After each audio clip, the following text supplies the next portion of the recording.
My name is Pastor Carl Hudson. We're going to be covering God's biblical system of economic stewardship. There's actually 7 elements, but there's also 2 pillars.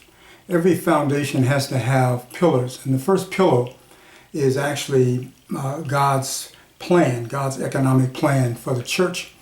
It takes place before the first element. And then when we get to the 6th element, the second pillar will come into play, which is wisdom, which represents Jesus. And so everything is found, the foundation of everything is based on God and also His Son Jesus. So today we're going to spend just a few minutes introducing God's plan of economics for the church.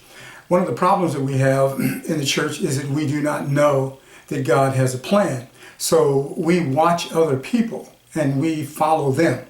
But I want you to hear from the passages just a little bit about, this is just an introduction, by the way, and that is out of Jeremiah 29:11.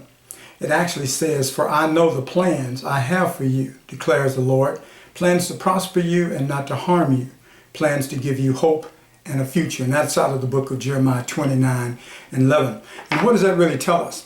It basically tells us that God has designed us with a plan. And it's a plan that we are to prosper.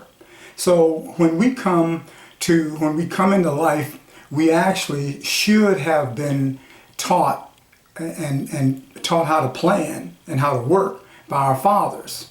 So our fathers, and God represents our fathers. So when God created everything, when He created the world and the Garden of Eden, then He put man in it, and He had a plan. His plan is threefold. One is to prosper you, to make sure that you prosper, to make sure that you have hope and that you have a future.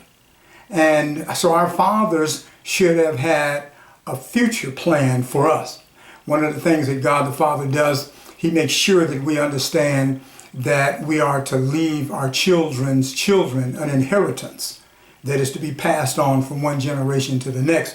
You can imagine starting out even trying to go to school with no money and actually going into debt to get a loan just to go to school, and then you come out of college and you're broke, you're in debt.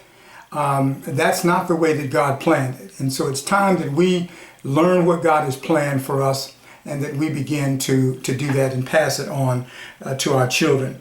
So the second thing is the father is to teach the children. And so when you look at God's plans of economic, you will understand the church should not only be talking about economics and finances, but we should be teaching our fathers and our children about economics and finances.